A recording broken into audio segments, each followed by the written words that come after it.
Hello friends, स्वागत है आपका जीके लाइव पाठशाला में।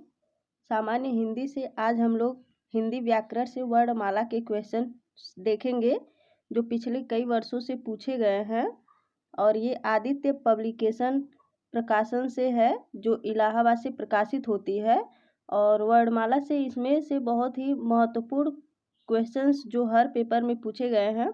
और ये सामान्य हिंदी से है जो सभी परीक्षाओं में पूछे गए प्रश्न हैं। तो आइए देखते हैं हमारा जो इसमें पहला क्वेश्चन दिया गया है।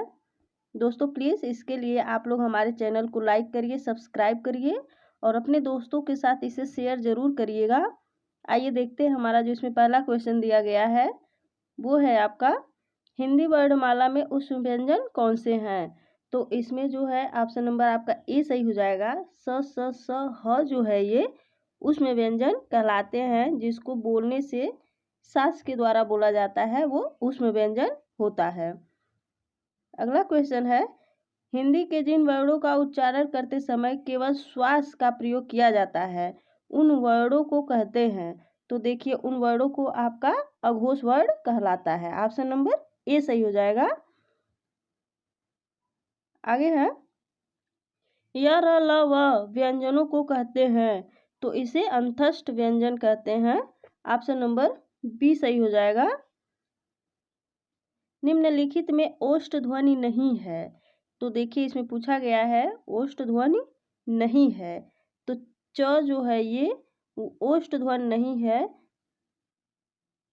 क्योंकि च को बोलने में जो है ओष्ठ का प्रयोग नहीं होता है। बाकी प बोलने में भी ओठ से बोला जाता है, भ भी ओठ से बोला जाता है और म भी जो है आपके ओठ से बोले जाते हैं। च जो है ये आपका तालु से बोला जाता है, इसलिए आपका ए जो है ये ओष्ठ व्यंजन नहीं है। अगला है, हिंदी की तालव्य ध्वनियाँ हैं। तो जो तालव्य ध्वनियाँ हैं वो है आपकी च छ ज झ, ये जो है आपकी तालव्य ध्वनियाँ हैं।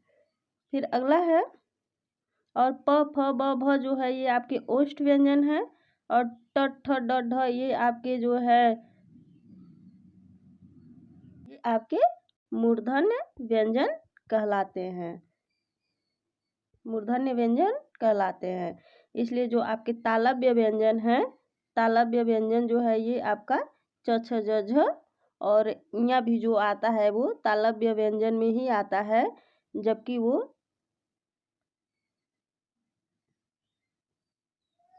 जो है नाक का भी प्रयोग होता है, उसे अनुनासिक वर्ड भी इ को कहते हैं। तो अगला देखिए दिया गया है, कौन सी ध्वनि अल्प प्राण है। तो अल्प प्राण जो है ये आपका त जो है ये अल्प प्राण है। अगला है, हिंदी की स्पर्श घोष महाप्राण दंत्य व्यंजन ध्वनि है। तो जो आपका दंत व्यंजन ध्वनि है वो है आपका थ। थ जो है ये आपका स्पर्श घोष, स्पर्श व्यंजन भी है, घोष व्यंजन भी है, महाप्राण व्यंजन भी है और दंत व्यंजन भी है, और ये है आपका थ। फिर अगला है, हिंदी की स्पर्श घोष महाप्राण ओष्ठ व्यंजन ध्वनि है। तो देखिए स्पर्श घोष महाप्राण और ओष्ठ व्यंजन जो है वो है आपका भ। भ जो है ये तीनों ध्वनियाँ होती हैं। अगला है, निम्नलिखित में से कौन सा स्वर संवृत है। तो संवृत जो स्वर होता है वो आपका होता है ई। ई जो होता है ये आपका संवृत स्वर होता है। अगला क्वेश्चन है, हिंदी की मूर्धन्य ध्वनियाँ हैं। तो हिंदी की जो मूर्धन्य ध्वनियाँ हैं वो है आपकी ट ठ ड ढ। ऑप्शन नंबर बी सही हो जाएगा। ये आपकी मूर्धन्य ध्वनियाँ होती हैं। हिंदी की ब ध्वनि है। तो ब जो ध्वनि है वो है आपका ओष्ठ ध्वनि है, क्योंकि ब को उच्चारण करते समय हम लोग ओष्ठ का प्रयोग करते हैं, इसलिए ये ओष्ठ ध्वनियाँ है। अगला है, निम्नलिखित में से दंत्य ध्वनि है। तो दंत्य ध्वनि आपका त है। त थ द ध ये आपकी दंत ध्वनि होती हैं। अगला है, निम्नलिखित में कौन सा स्वर संवृत है। तो संवृत स्वर जो है आपका ये ई जो है ये समृद्ध स्वर है। अगला क्वेश्चन है, निम्नलिखित ध्वनियों में कौन सी दंत्योष्ठ है? दंत्योष्ठ मतलब जो दांत से और ओठ से दोनों से बोला जाता है, तो वो कौन सी ध्वनि है? तो वो है आपका व जो है ये ओष्ठ और दांत दोनों से बोला जाता है, जिसे व कहते हैं। अगला है, निम्नलिखित वर्णों में से कौन सा मूर्धन्य ध्वनियों का है? तो मूर्धन्य ध्वनि आपका जो इसमें से है वो है आपका ट ठ ड ढ। ये आपका मूर्धन्य व्यंजन होती है और इसका जो प्रयोग होता है वो मूर्धा से करते हैं, क्योंकि बोलने में ट ठ ड ढ जो है ये मूर्धा से जीभ टकराता है, इसलिए ये मूर्धन्य व्यंजन होता है। अगला है, स ध्वनि को उच्चारण स्थान है। तो स ध्वनि का जो उच्चारण स्थान है वो है आपका तालव्य। ऑप्शन नंबर बी सही हो जाएगा। अगला है, निम्न में से कौन सा व्यंजन पार्श्विक है? तो पार्श्विक व्यंजन जो होता है वो होता है आपका ल जो होता है ये पार्श्विक व्यंजन होता है। प्रयत्न के आधार पर ल किस प्रकार की ध्वनि है? तो ल आपकी जो है ये पार्श्विक ध्वनि है। ऑप्शन नंबर ए सही हो जाएगा। निम्नलिखित में से कौन सा पश्च स्वर है? तो पश्च स्वर जो है ये है आपका आ जो है ये पश्च स्वर है। ऑप्शन नंबर ए सही हो जाएगा। अगला क्वेश्चन है, आधुनिक व्याकरण की दृष्टि से व वर्ण का वैशिष्ट्य है। तो वह जो वर्ण है इसका जो वैशिष्ट्य है वो है आपका दंत्योष्ठ भी है और स्पर्श व्यंजन भी है, अल्प प्राण व्यंजन भी है और घोष वर्ण भी है और निर्नुनासिक वर्ण भी होता है व। ऑप्शन नंबर बी सही हो जाएगा। अगला क्वेश्चन है, निम्नलिखित में से कौन सा वर्ण उच्चारण की दृष्टि से दंत्य नहीं है? तो दंत्य जो नहीं है वो है आपका ट जो है ये मूर्धन्य वर्ण होता है, ना कि दंत्य वर्ण है। अगला है, छ वर्ण किसके योग से बनता है? तो ये आपका आधा क और स से मिलकर के छ वर्ण बनता है। अगला है, स्वर ध्वनि के प्रकार हैं। स्वर ध्वनि के प्रकार जो है ये है आपके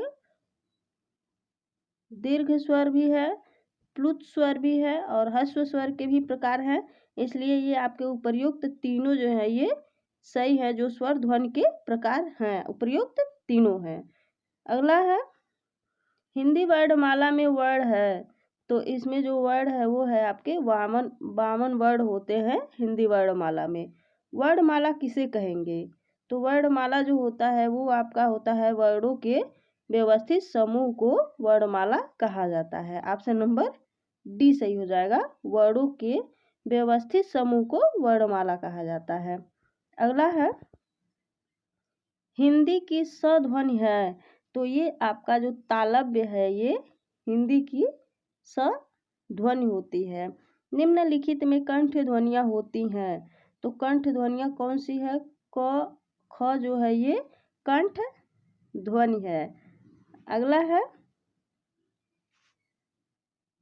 ओ औ किस प्रकार के वर्ण हैं? तो ये जो है आपके कंठस्थ वर्ण होते हैं ओ और औ।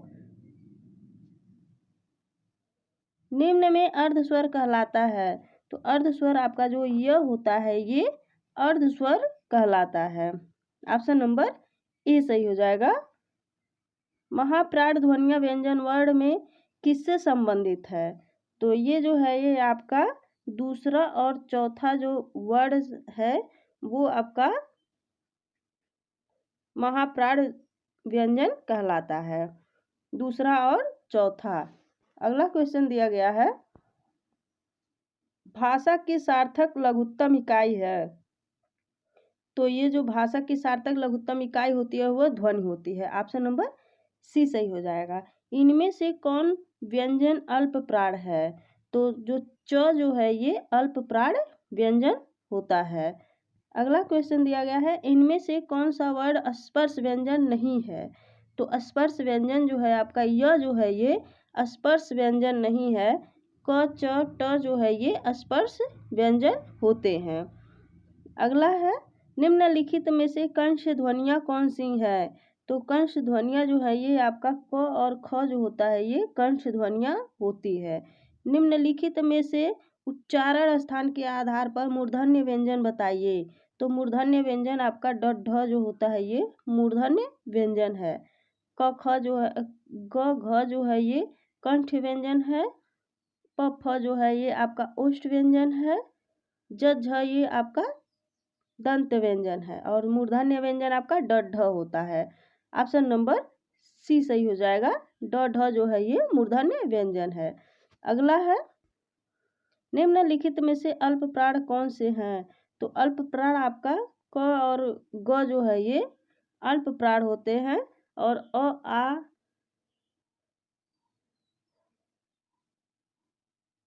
अगला है, निम्नलिखित में से बताइए कि नवीन विकसित ध्वनियाँ कौन सी हैं? तो ये जो आपका ख और ग जो है ये नवीन विकसित ध्वनियाँ हैं।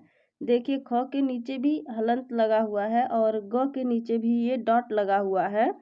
तो ये डॉट जो है ये विकसित ध्वनियाँ है जो नए में प्रयोग किया गया था। फिर अगला है, निम्नलिखित में से कौन सा घोष वर्ण है? तो घोष वर्ण आपका जो म है, म जो है घोष वर्ण है। निम्नलिखित में से नासिक्य व्यंजन कौन सा है? तो नासिक्य व्यंजन जो देखिए ऑप्शन नंबर बी सही हो जाएगा। इयो जो दिया गया है ये नासिक्य व्यंजन होता है। वर्णों के लास्ट जो 5वां अक्षर होता है वो नासिक्य व्यंजन होता है। अगला क्वेश्चन दिया गया है, ए वर्ण क्या कहलाते हैं? ये आपके जो कंठ तालव्य कहलाते हैं। ऑप्शन नंबर डी सही हो जाएगा। निम्नलिखित में से किसे हिंदी की मानक वर्णमाला में स्थान नहीं दिया गया है? तो जो श्री है इसे हिंदी वर्णमाला में मानक स्थान नहीं दिया गया है। स ह कौन से व्यंजन कहलाते हैं? तो ये आपके जो ऊष्म संघर्ष सी व्यंजन होते हैं ये स कहलाते हैं। ऑप्शन नंबर इसका डी सही हो जाएगा।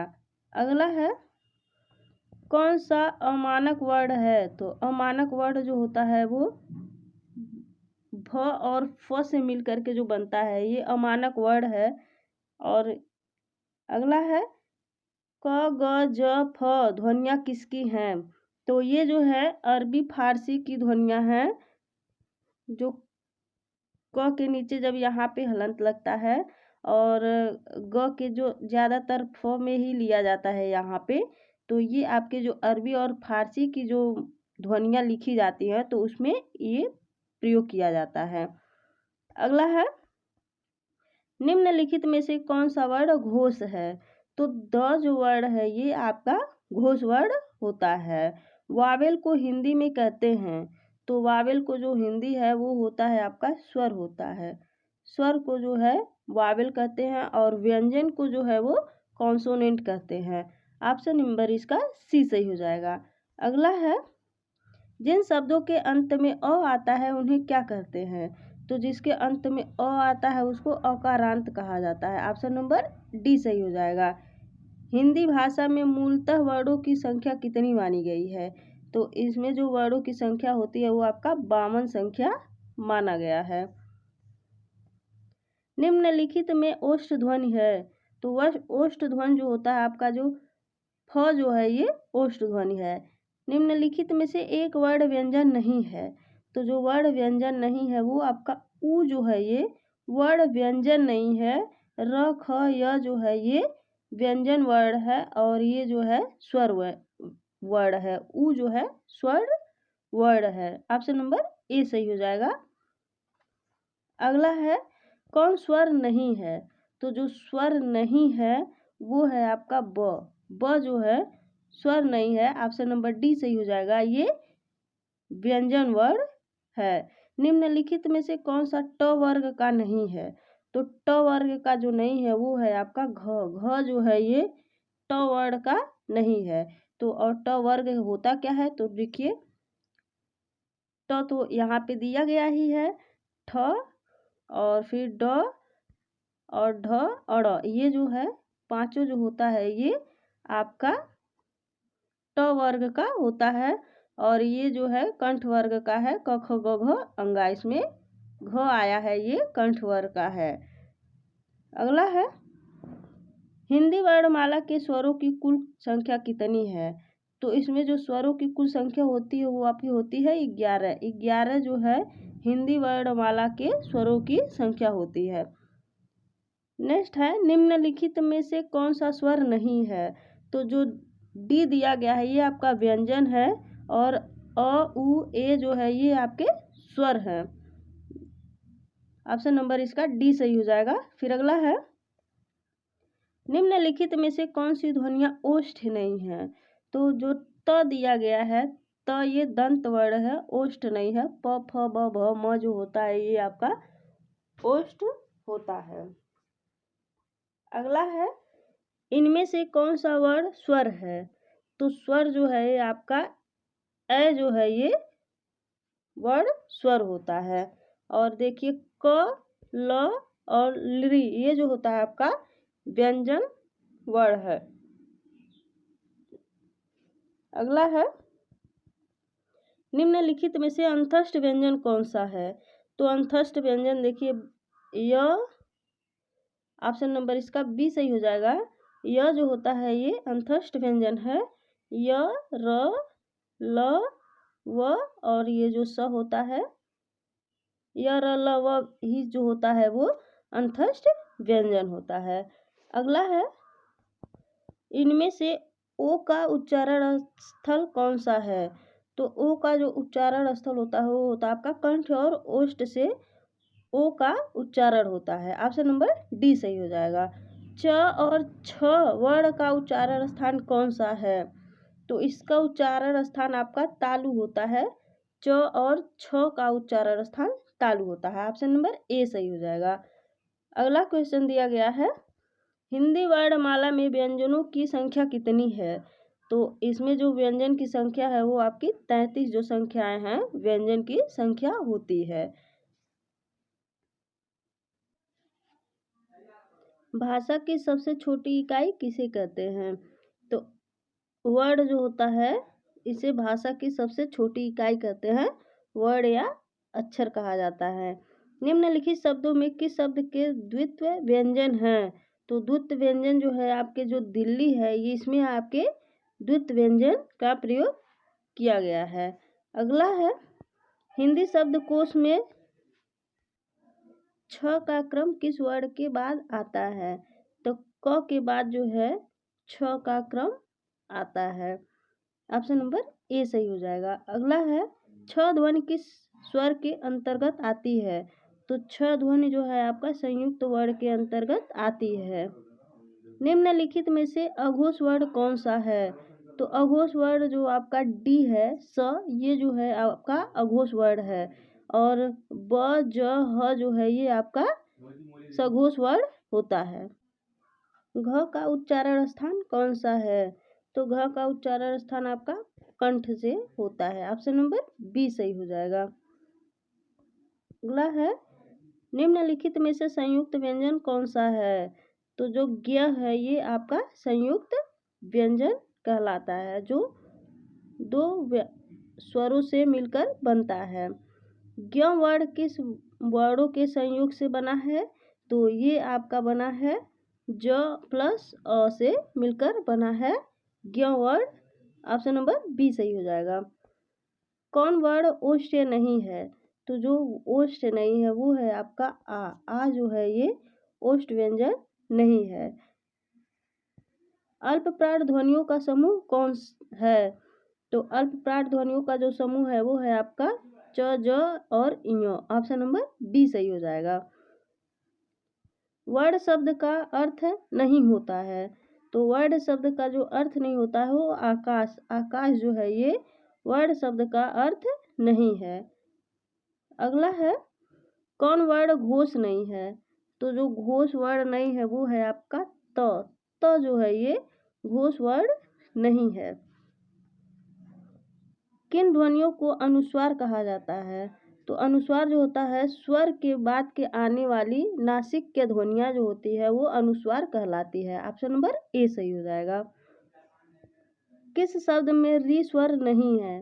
तो री स्वर आपका जो रिवाज है इसमें जो है आपका री स्वर नहीं है। ऑप्शन नंबर डी सही हो जाएगा। अगला क्वेश्चन दिया गया है, निम्नलिखित में से दंतव्य वर्ण है। तो दंतव्य वर्ण जो है आपका तो जो है ये दंतव्य वर्ण है। ऑप्शन नंबर सी सही हो जाएगा। घ का उच्चारण स्थान कौन सा है? तो घ का उच्चारण स्थान आपका कंठ से होता है। ऑप्शन नंबर बी सही हो जाएगा। अगला क्वेश्चन दिया गया है, हिंदी शब्दकोश के अनुसार संतान सकल सचल सक्षम शब्दों का सही क्रम है। तो इसका जो सही क्रम है वो है आपका संतान सकल सक्षम और सचल। ऑप्शन नंबर डी सही हो जाएगा। ये जो है आप इसका सही क्रम होता है। ऑप्शन नंबर डी सही हो जाएगा।